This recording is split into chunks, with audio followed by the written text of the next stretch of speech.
जिसको स्वयं भगवान पढ़ा रहे हैं, उन भाग्यशाली आत्माओं को मुझ आत्मा का नमस्ते। आज बाबा ने कहा आपको स्वयं भगवान पढ़ा रहे हैं, कितने भाग्यशाली हो आप। तो ये नशा रहता है, कभी कभी आप इस भाग्य की सराहना करते हैं बीच बीच में, या सारे दिन व्यर्थ चिंतन या दूसरों की गॉसिप्स या अपने आप को कोसना, इसी में तो बिजी नहीं रहते हैं। तो ये दोनों बातें अपनी दिव्य बुद्धि को बहुत कमजोर बनाने वाले बातें हैं। तो बाबा ने बहुत सारे ऐसे बातों के प्रति अटेंशन खिंचवाए हैं कि हमारा पुरुषार्थ कैसा होना चाहिए। जब ब्रह्मा बाबा आते हैं तब हम सबका मन इतना गदगद क्यों होता है? क्योंकि ब्रह्मा बाबा ने हर बात जो बाबा की आज्ञा है, हर बात को करके दिखाए हैं। हर आत्मा के प्रति प्यार, समर्पण, करुणा, ऐसे भावनाएं ब्रह्मा बाबा ने आचरण करके दिखाए थे। इसलिए जब ब्रह्मा बाबा के बारे में सोचते हैं या 18 जनवरी के दिन या कभी ब्रह्मा बाबा आते हैं तो हम सब गदगद होते हैं, क्योंकि वो मास्टर प्यार का सागर बन गए। तो हम सब की धारणा भी ऐसी हो, या अपनों प्रति या दूसरों के प्रति। जैसे अपनों के बारे में हम सोचते हैं वैसे दूसरों के बारे में भी हमारी सोच, बोल, कर्म ऐसे होना चाहिए। प्यार, करुणा।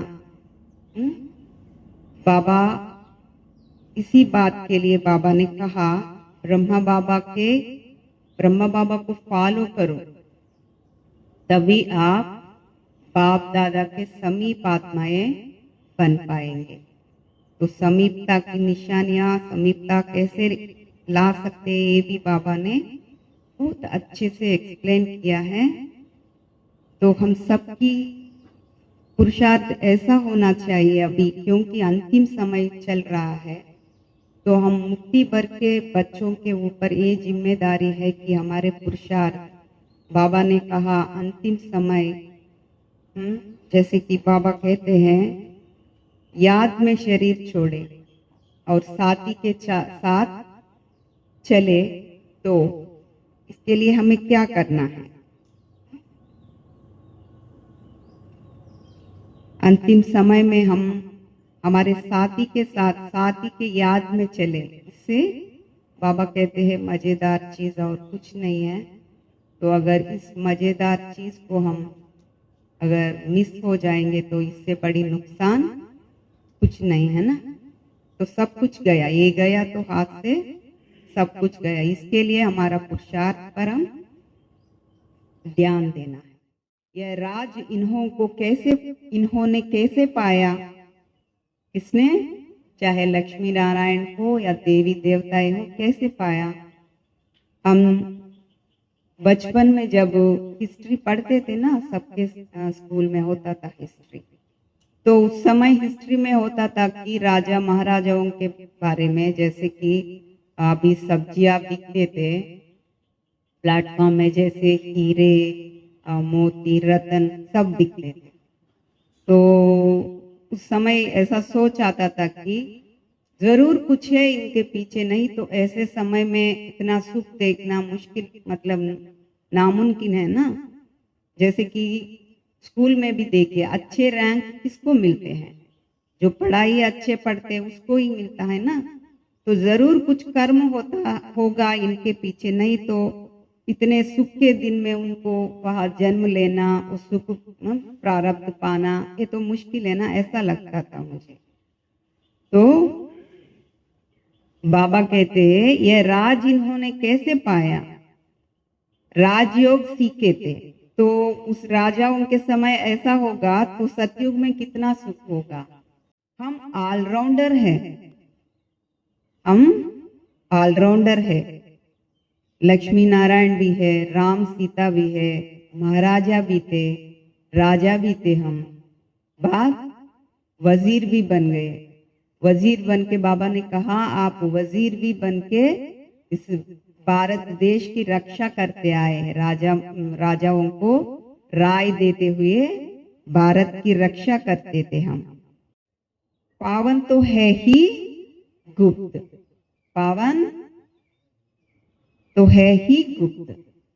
तो बाबा कहते हैं ना आप बहुत वेल नोन वॉरियर्स हो लेकिन अननोन भी हो। जैसे कि एक कहानी में दिखाते हैं, जैसे एक शिष्य होते हैं उनका, परमानंद के शिष्य, तो बहुत बोले होते हैं। उनके हर कर्म ऐसा होता है कि बहुत बोलापन, बहुत नादान है। लोग सोचते हैं इनका कुछ अकल ही नहीं है, ये कुछ काम के ही नहीं है, लेकिन अंत में उनसे सभी को ऐसा साक्षात्कार होता है। वही चैतन्य देवी देवताएं है। किसी का गणेश का साक्षात्कार होता है, किसी से लक्ष्मी का साक्षात्कार होता है। आज का वरदान है बाप दादा के समीप भाव। अब के संपूर्ण स्थिति के नजदीक से अर्थात बाप दादा की समीपता के आधार से सारे कल्प की समीपता का आधार है। अब के संपूर्ण स्थिति के नजदीक से अर्थात बाप दादा की समीपता के आधार से सारे कल्प की समीपता का आधार है।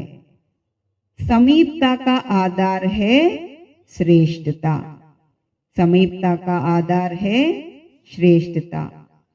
श्रेष्ठता का आधार अपने मर्जीवा जीवन में विशेष 2 बातों की चेकिंग करो। अपनी विशेष 2 बातों की चेकिंग करो। एक सदा पर उपकारी रहे, दूसरा आदि से अंत तक सदा बाल ब्रह्मचारी रहे हैं। बाबा 2 बातों पर अटेंशन और चेकिंग के लिए बता रहे हैं। एक सदा परोपकारी रहे हैं, दूसरा आदि से अंत तक सदा बाल ब्रह्मचारी रहे हैं। मर्जीवा जीवन के आदि काल से अर्थात बाल काल से अब तक सदा ब्रह्मचारी रहे हैं। मर्जीवा जीवन के माना जब से हम बाबा के बने हैं, बाबा कहते हैं ना बचपन के दिन, तो मर्जीवा जीवन के आदि काल से अर्थात बाल काल से अब तक सदा ब्रह्मचारी रहे हैं। ब्रह्मचारी जीवन अर्थात ब्रह्मा बाप समान पवित्र जीवन।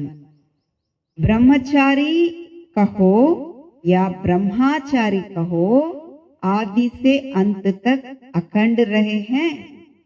ब्रह्मचारी कहो या ब्रह्माचारी कहो, आदि से अंत तक अखंड रहे हैं। बाबा ये दोनों बातों पर अटेंशन खींचवा रहे। एक सदा परोपकारी रहे हैं और दूसरा आदि से अंत तक सदा बाल ब्रह्मचारी रहे हैं।